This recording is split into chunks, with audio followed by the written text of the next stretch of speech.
All right. Aloha. Just been talking for 15 minutes and noticed I had not started this. Because I've also been hitting this. I forget what I was talking about, but it was good. Oh, I was talking about the candle. Oh, and I was trying to find a place to put the camera to hold it at a good angle and hold it securely. We finally came to I got one of those circular things I bought for pens, and that's what did it, with a couple flags in the back that are holding it. That's the setup. When the candle from Doug and Stacy off grid, 9-inch, been burning for months, 100% beeswax. No, I guess there's dilutions of most commercially sold candles are not 100% beeswax. But it does work well in the RV with with all the RV AC situation. It's an air purifier and a nice atmosphere as well. So I was saying, maybe, I don't know if I did talk about this before I realized it wasn't on, but I played last Sunday, which is why I didn't get around to doing it. So I was really tired Sunday night. And then I just Monday, you got to get it in by Monday. And I just didn't get around to it. Last week was not a personally productive week, I got to admit that. And sadly, I'm listening to some Brian Wilson, been hitting it all week. He died, sadly, but not surprisingly, his wife went not too long ago, within the last couple of years. And he was already overly dependent on her, and even in a normal relationship, a lot of times it's quickens the pace for the other one, no matter their condition. So that was sad, but thankfully I got to see him 3 or 4 times. And a couple of them, it was, he was as there as he could be. I think the first one was at that Van Wezel in Sarasota. And that was a good show. Big band.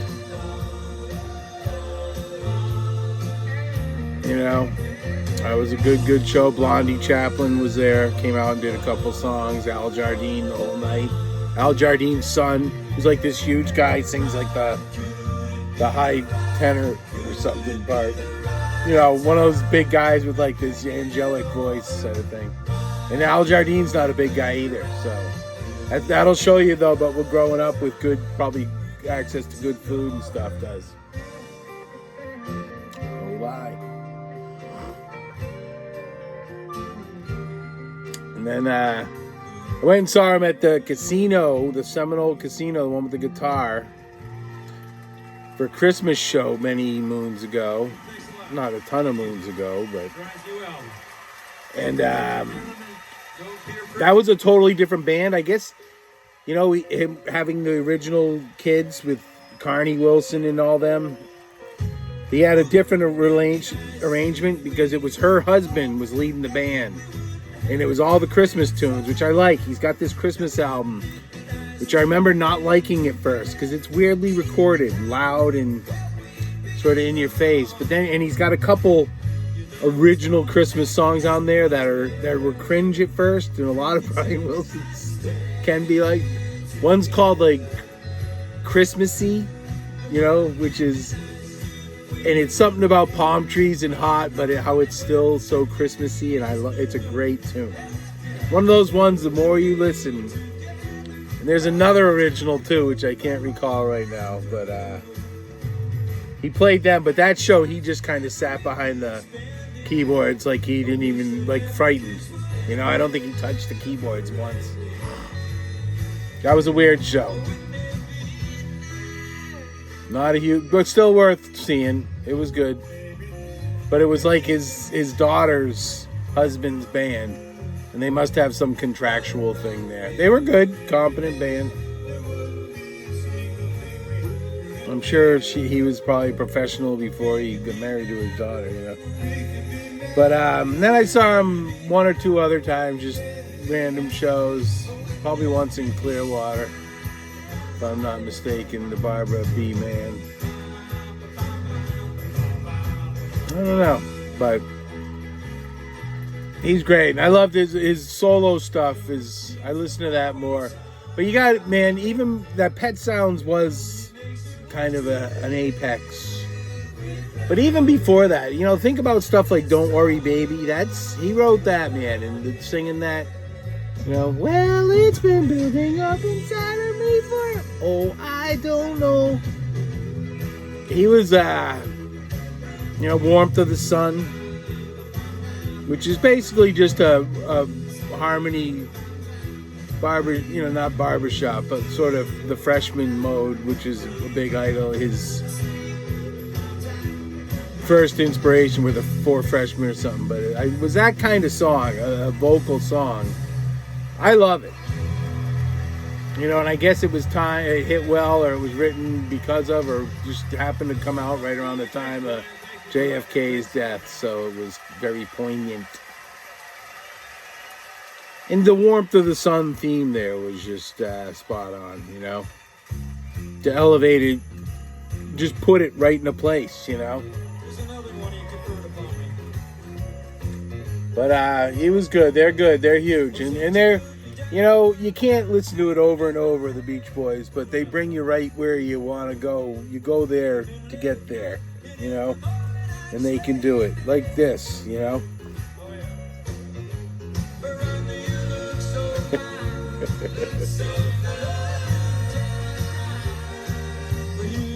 Just brilliant.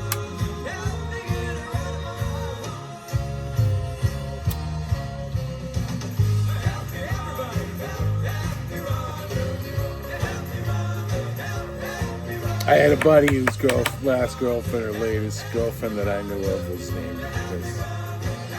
And I couldn't help it.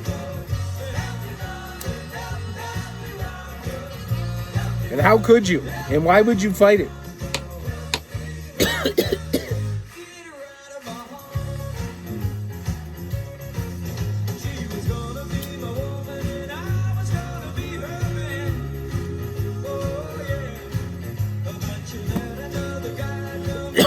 And then I played yesterday, back to my part in this whole process. And I got there late. I've been trying to go, like after 4. And of course, instead of leaving at 3 or 3:30, I leave at 4. But anyway, so I played one good long set. And then it started raining. And unfortunately, it was a sideways rain, like coming in. I had to move everything, so.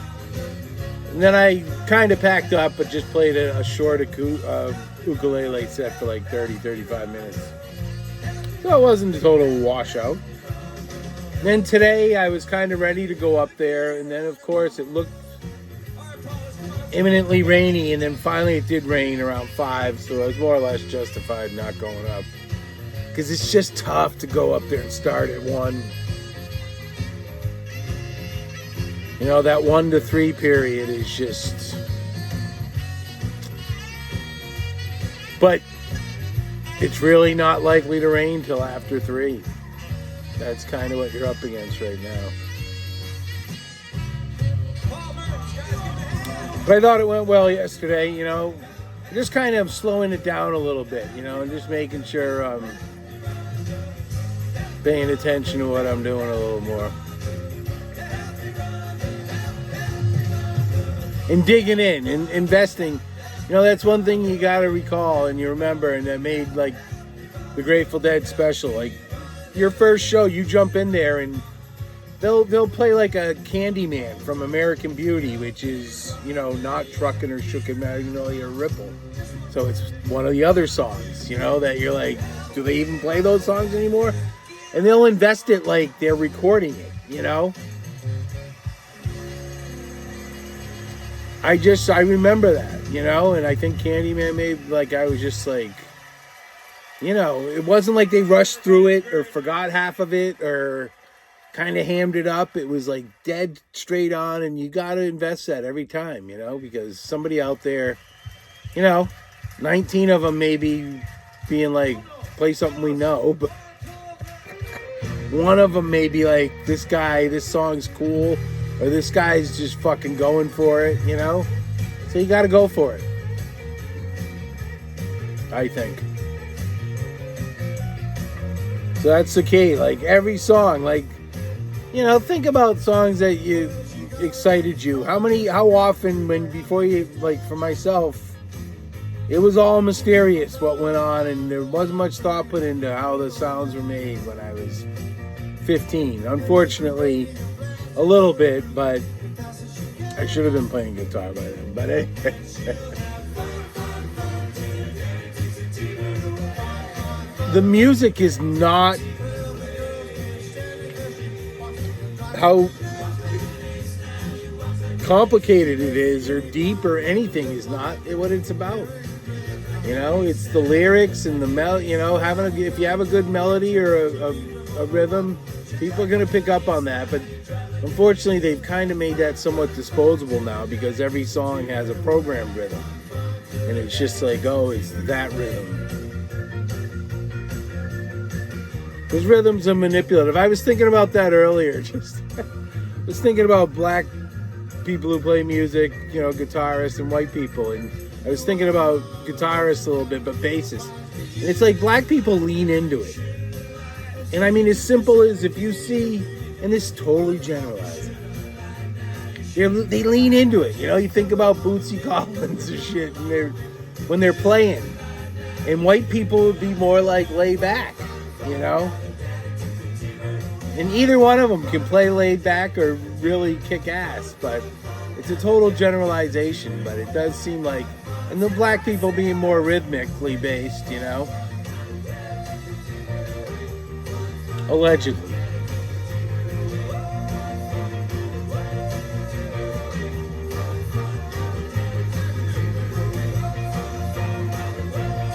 You know, and like, think about just the most glaring or obvious example, Clapton and Hendrix.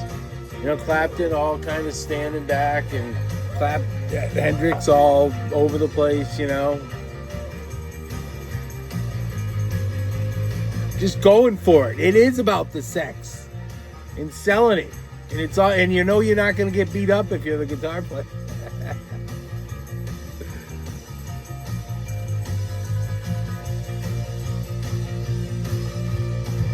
I remember Jeff Beck toured with Brian Wilson. One of the last tours. It was like 18, 19, maybe, I don't know, in the last 10 years, I think, but more towards 10.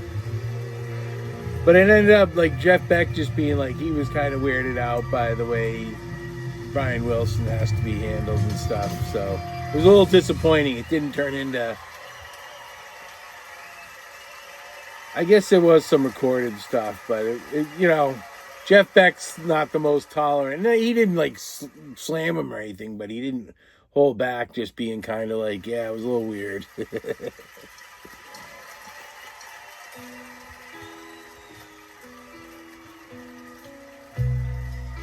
But he did that album, Brian Wilson, that Peer Pressure, or No Peer Pressure, P-I-E-R, which with a bunch of young artists, and Blondie Chaplin and Al Jardine were on there. But there was a video with it or something, and it was good. Like, in the studio, he just knew what he was doing, and he was comfortable, and he could take charge and be lucid.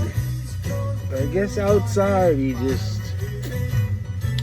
weird.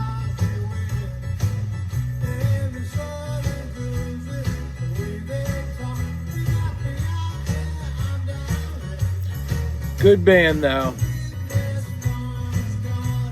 A little lightning. So it did rain today, so I didn't end up going up and playing.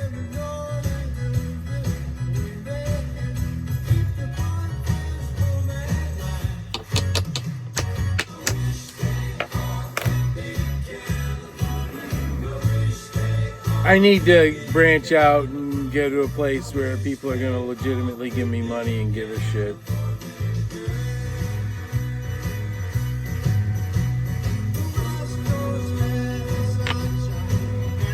And there are people, you know, I play a lot of obscure tunes, but I also play tunes.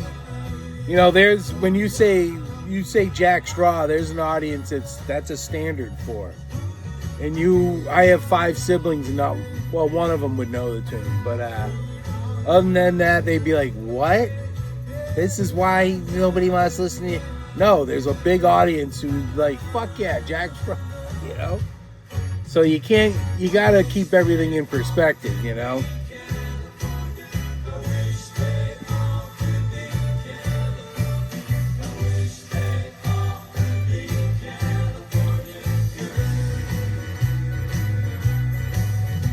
But it's weird. It's funny how you can think you're right in this kind of not sweet spot, but you know, this little grouping where you'd be cool with it, and the differences you can have within that, you know.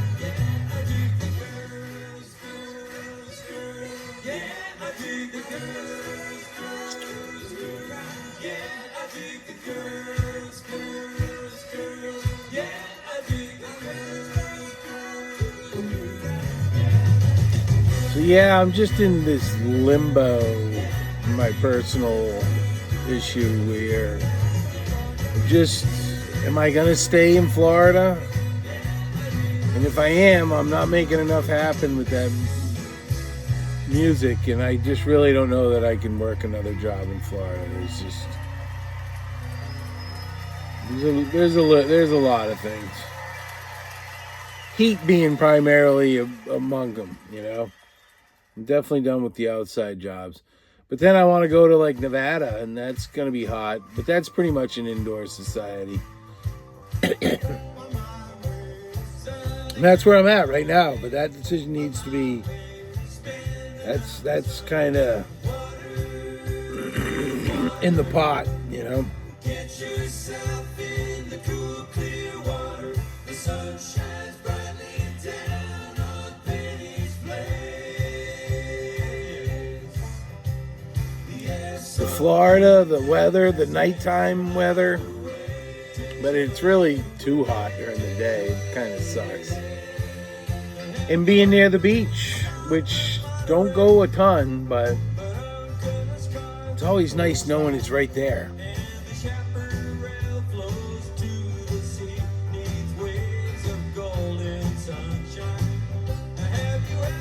And then out west has everything else. Just it's out west, the wide open, the cactus, the hot, more cold than I'd really like, possibly. But it's also closer to Hawaii if I want to make a couple trips there, hopefully. Just, you know, $1,000 trips or something, you know, for 5 days or something. A lot easier to do out of Las Vegas or LA, obviously.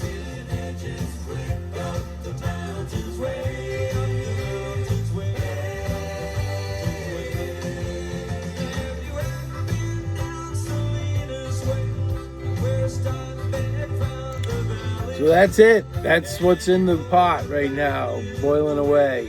See, but I gotta make some stuff happen here. I gotta get some money coming in.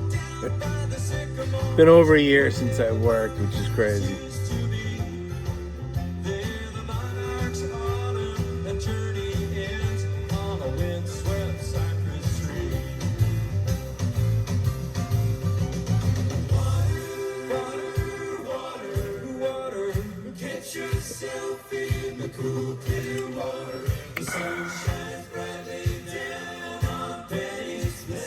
Yeah, I think I went to Disney World since the last thing I've done on this once.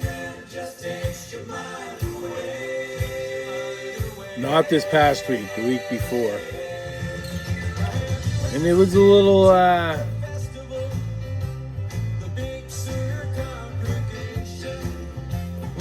kind of left there that time having had enough.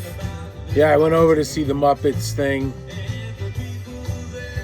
The 3D, you know, but I parked at the Magic Kingdom, went all the way through Epcot, over to took the ski thing, what do they call it, Skyway, over to the Hollywood Studios, watched that thing and left, walked through to see about that Woody's ride, where you shoot and get points. The lines were so friggin' long. It's so hot. It's just so annoying. So I left there, went all the way back. I went to friggin' the fish place in Epcot, the English place. Made some Keir Starmer jokes to the girl at the thing. She didn't appreciate that. Then it was the worst, shittiest fish, dude. You pay like $20. And it was half of it was just the batter burnt with nothing inside of it. And the other problem being that half of it was nothing inside of it. It was just like, you people suck. There's your Keir Starmer jokes. They got you. And I'm not sure they didn't relay something there.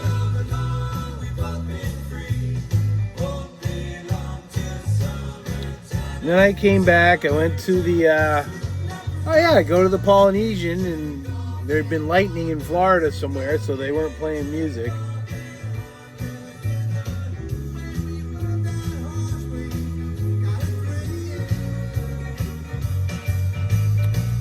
Went to the Magic Kingdom, walked over to the Magic Kingdom again,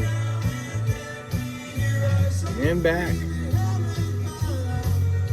It's not far, it's enjoyable.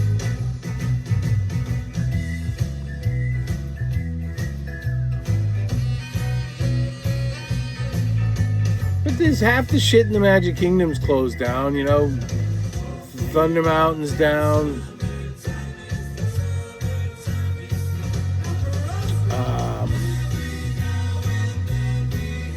Half the shit's broken half the time, like the Jungle Cruise was down, Seven Dwarfs was down.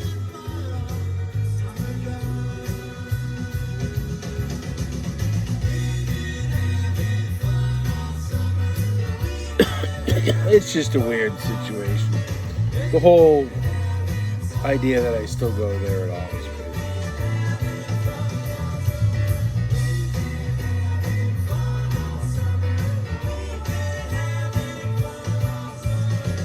Then they have this weird, I'm not even gonna do it. Something, there's some weird, I can't. Not gonna do it.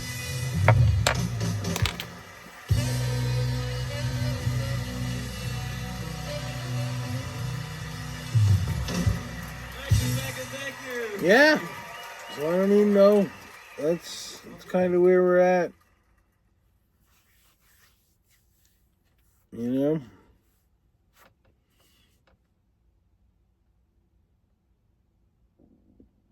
I guess that's that. It was a weird CD. It just kind of ended.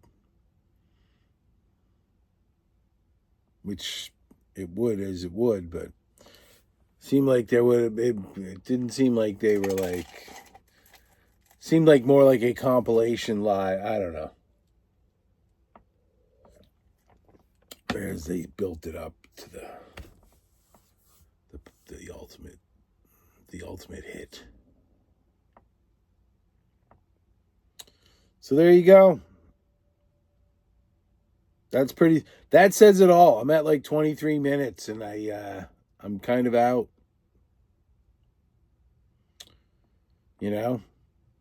Biggest thing today was I decided Salt of the Earth should be played on the 12 string, which was I played that. See, that's what one of the problems.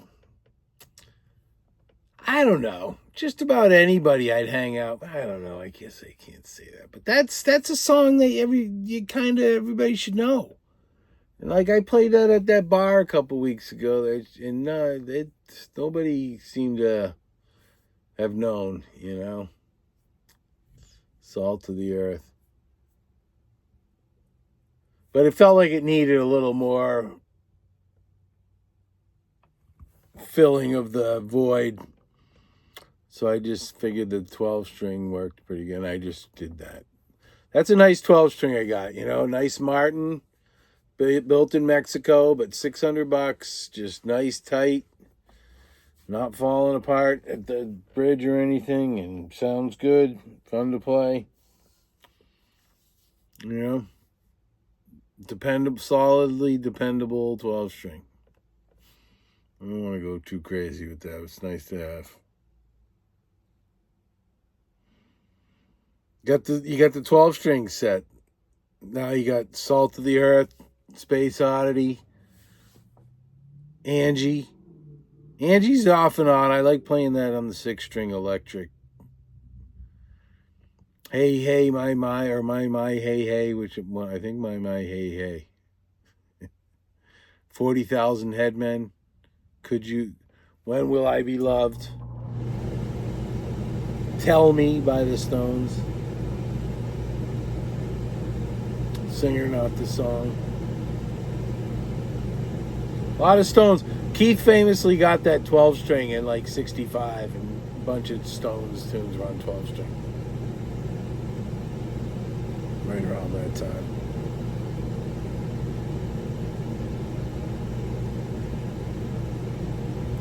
That's the way it kind of was. What is that? I think that's a piece of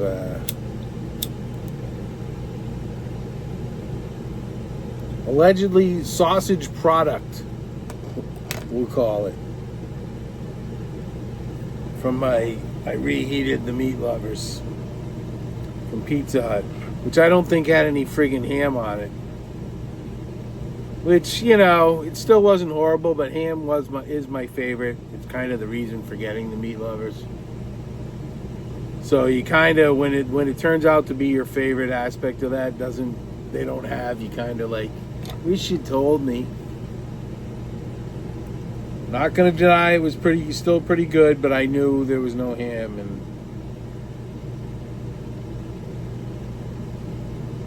I noticed quick.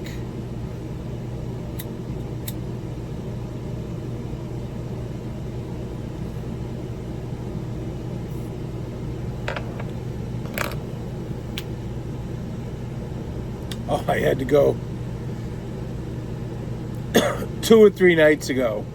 It's been raining every night, afternoon, at least, during the day at some point.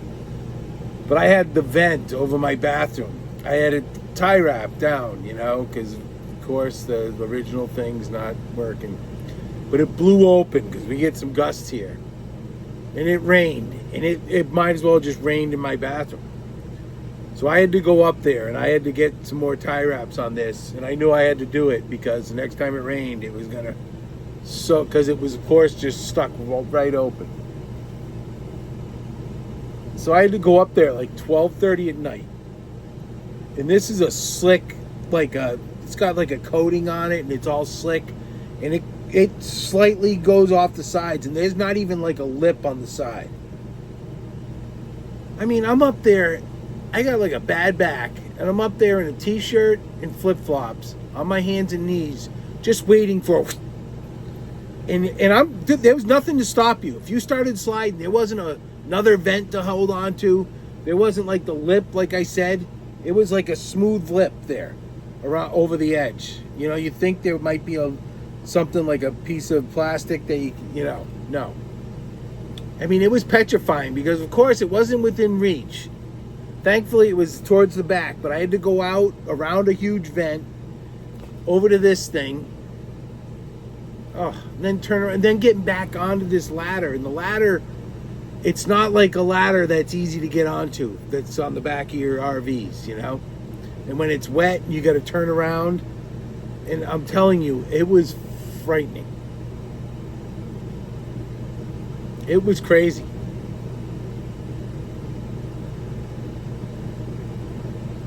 I was on all hands and knees the whole time. Oh, it was frightening.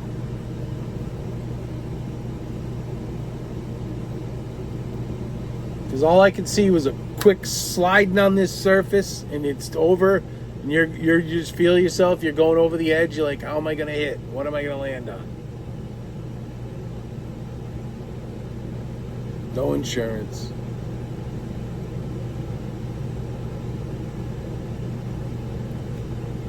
Here's your RV life.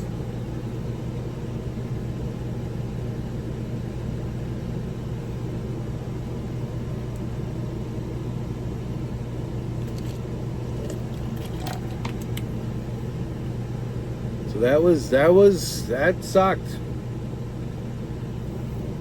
And I waited. It stopped raining around 9 that night, but I waited because I didn't want to go right after it rained, but it still had like a film. Everything was just wet.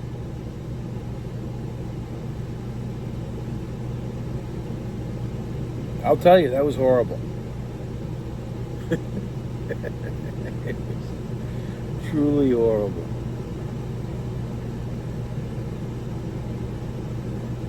I went to the range again last week. Yeah, that was last week. That was Tuesday, I think. Cut my hand right away, bleeding all over the place when I went to shoot my 9mm. It's kind of healed. But obviously I didn't hold it tight enough. And I'll tell you, I've been just shooting 2 different 22s, and 22s are fun, man. Then I grabbed my 9mm just to unload one mag, and just first shot, and it cuts that, and it just like kicked that skin back, but it just bled and bled. I'll tell you, the takedown, the Ruger 1022 takedown, I've been having troubles, but I got the guy at Ruger, I was going to return it, but he's like, you need to get 2 different types of ammo and shoot it through there, and both of them worked. And it seems like I was using a round point 22 before, and that I tried it again this past time, and it wouldn't even load 1 bullet in there. So for some reason, the round point doesn't work with this, and the other ones work fine. And that's a nice shoot. That thing, it's suppressor ready, but even without the suppressor, it shoots. It's just like a dream. It's like an air gun. And the Henry's just fun, you know.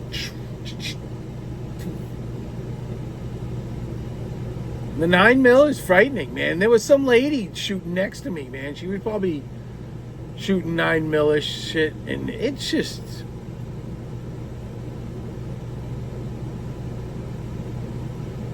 It's violent, man.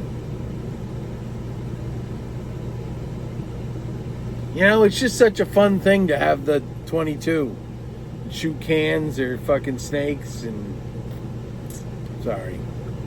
If you're in the desert. And, but then you get into those scary ones, and it's just like... Or in a range, it's just... Raining again, I think. Listen to the sound of the falling rain, telling me what a fool I've been. Been? You've never been? Well, I at least try and make a habit of having been somewhere before I speak on it. But I'll tell you, I think he accomplished the goal there, though. That did change things. There's a subtle difference. I think as much, not necessarily that he, and I'm speaking of Douglas Murray, that he won anything for the experts, but I think a lot of people, like maybe in my range, you know, we're interested in this stuff, we're open to learning shit, but we finally just got to a point, you know what, who the fuck are we listening to any of these people? You know, either side. Which comes back to my point about how baseball ruined their game with this over stats. Because it's still just obvious who the best players are if you're following it. Just through the basics of whose name's coming up every frigging night for the same team, or every other night at least. That you come to the same conclusion that whether you follow it a lot or a little,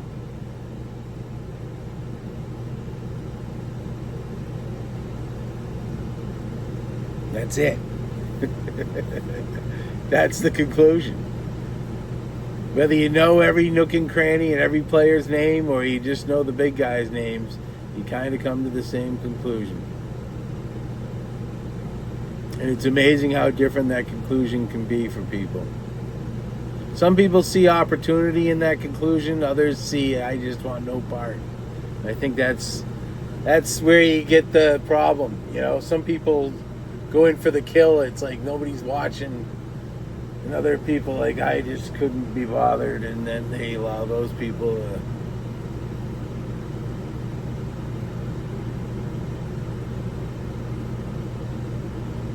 So then it just becomes a matter of, what do you find more interesting?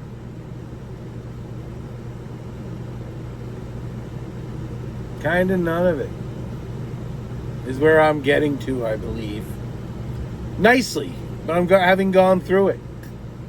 Because that's the thing that somebody like me has, is just I'm never going to stop questioning even what I'm thinking. So you kind of just keep chewing it up. And the way things are set up now, if you're watching in a certain sphere on the YouTube or something, you're gonna be digesting a lot and I really don't watch a lot, as far as the political stuff. I do PVD, Tin Pool, and the rest of it's just here and there. And I find myself pretty much where I started as far as my beliefs and whatever I call myself. I wouldn't call myself, more of a conservative than I thought I was, but maybe that just came with age. But also it comes with wisdom, which I haven't necessarily exhibited in my own life, but knowing that having gone through the religious BS up through confirmation or whatever, did lay a solid foundation, even though I never paid attention or whatever. A lot of it's just the ritual of going through it, that seems to have been lost, where now the kids dictate what they want to do, and being made to do things was kind of good for you, it turns out.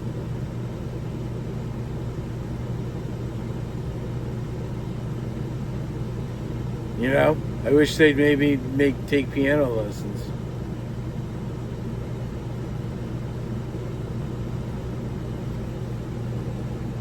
Truly. Yep, very nice with the rain. It is nothing like, if you got good tunes and instruments and weed and it rains.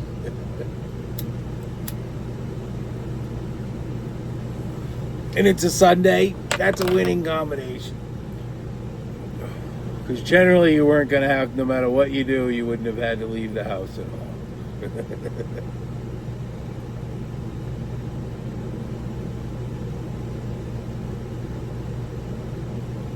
It happens, or you get the rainy Saturday, it's dealable, but you do feel like you lost a day. If it's a Sunday, sometimes it's just what you need, a good excuse to just listen, read, play.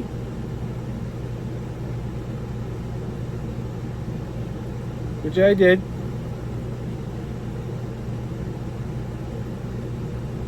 But instead of playing 6 solid hours of music, or 4 or something.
Something like that.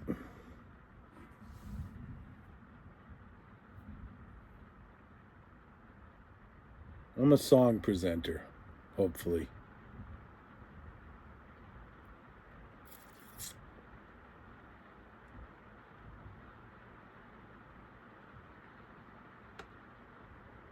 Song preserver. Presenting evangelist. Yeah. Something like that.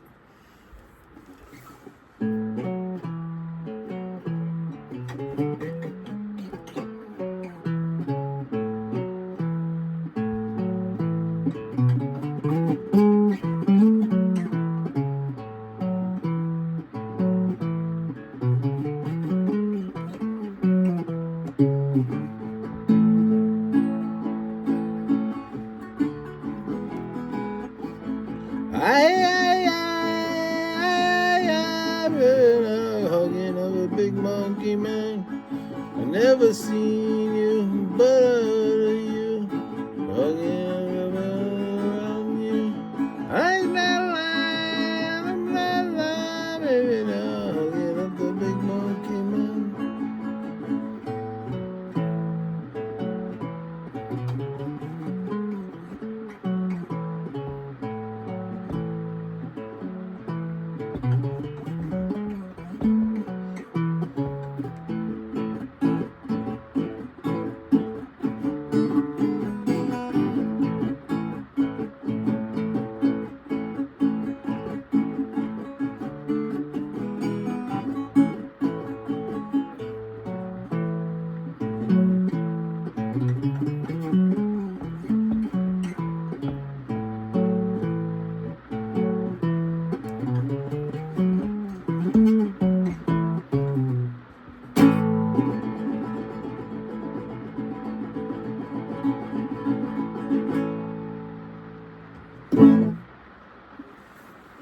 Toots. Saw him twice. I believe I've spoken on this before. Opened for Jay Giles on the tour they did with Peter Wolf. That one reunion tour they did. At the Great Woods there in Mansfield. And then I saw him do an outdoor concert at the Canyons in Utah. Right up by, is it near Deer Valley? It's something else now where the Canyons took over. It was right next to the Deer Valley or not Deer Creek. So Deer Valley, yeah. Which I saw Dylan there too. I saw Dylan at Jackson Hole and at that Deer Valley. Right on the ski hill. Both of them. That was cool. I think the first one, whichever one I went to first, was the one that kind of, I was like, oh. And then I was like, oh, he's playing both. I'll get both of those.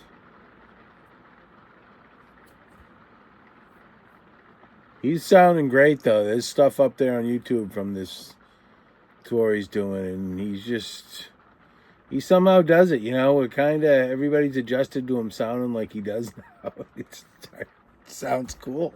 And you go back to all like the albums from 10 years ago, and they're fucking cool. Where at first it was just kind of like, now it's like perfect. But that's a testament to the quality of the songs as well. That's what's good about stuff like that, you know? Even if you listen to it 5 times and it's still kind of just a wall, you're just like, eventually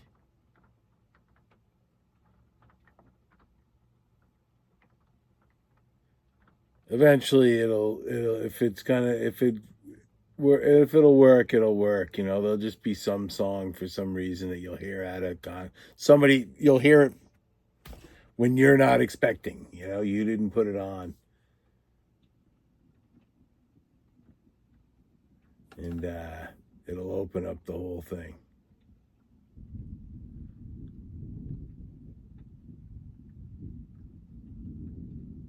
especially if it's like not on like a commercial.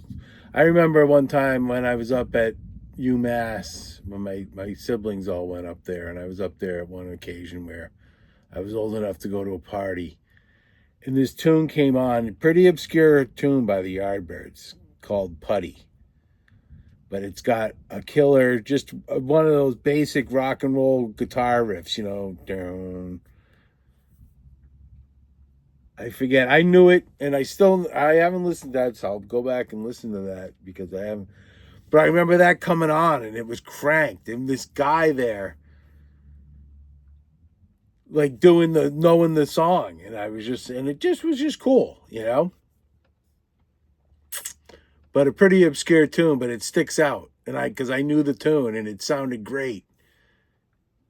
I knew the tune, and it was pretty strange to hear it in the context I heard it in. So the fact that somebody put it on there, and then this guy knew it, but just hearing it at all was just really cool.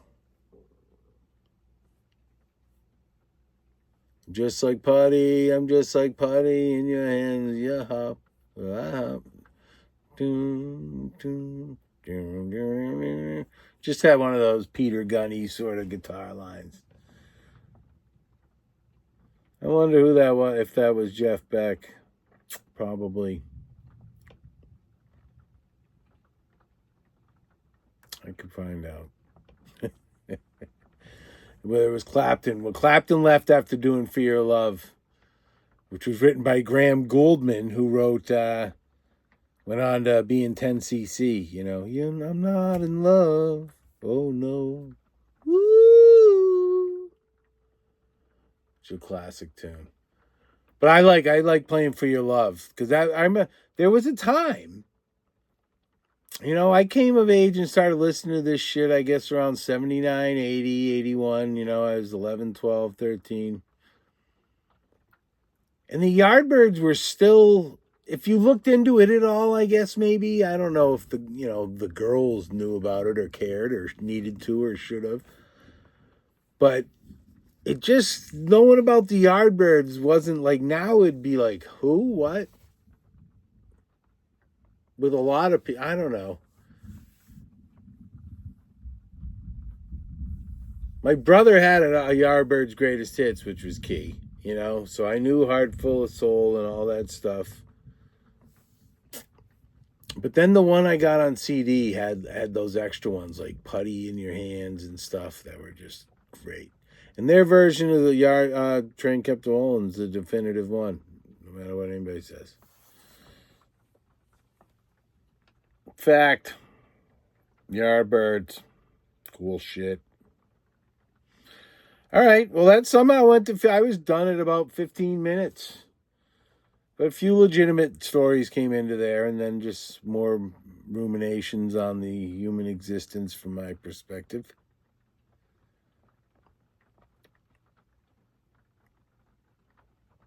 Pitter patter. Play a few tunes.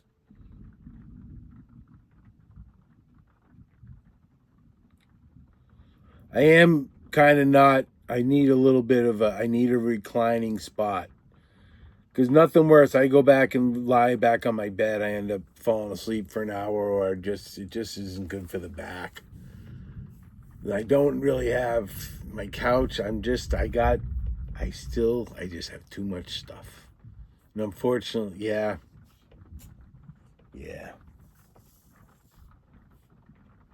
That's it. So I'm not able to be completely comfortable. Except when I'm lying in bed sleeping, you know, I can completely stretch out in that respect. But sitting wise, you know, I go to my front driver's seat. That's about the most formal seat I have. You know, I'm at my little table right now and I can't sit straight in. Not that I would anyways, you know, my legs are out to the side, but I don't know. It's definitely not as open as it could be. So, but now it's time to fucking get shit in action here. And I gotta tell you, the West thing, I'm more apt to go with the change and also what you don't know, and that you want. I know this, and not so much as in this situation. I'm staying for what I know, like having year round shorts in warm nights and shit.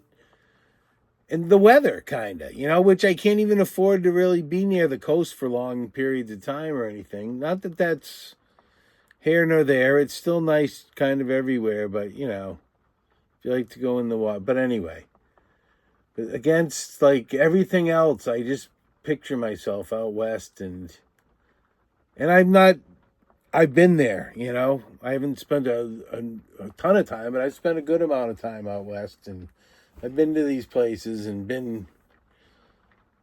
I'm not totally just thinking about it the way I did before I originally gone to Utah, which is the first place I went to in out west was Riverdale, Utah. That was the first job. I was going to work in Riverdale, Utah. And to me, I thought it was going to be like Arendelle. I literally thought there was going to be a mountain with a waterfall and a valley with trees and children running and playing and butterflies. And little did I know. Still a beautiful, wonderful place, but the percentage of people that seemed to smoke was never higher than I in Utah. And I just found it noteworthy because I thought there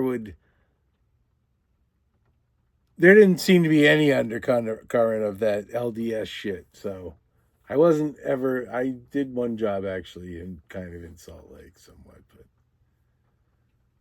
I don't know. But anyway, it was a little more debauched than I expected, but still wonderful and wonderfully weird. But a little more like commercialized, like in around Salt Lake. It was just like one big mall.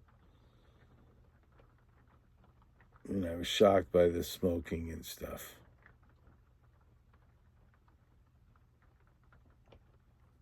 But I'd highly recommend it. I spent over a year of my life there, closer to 2 years. All of which was very enjoyable. So, all right, man. Hopefully we'll have like Action Jackson shit rocking for next week. Maybe just something new. Some new life. Roger and out.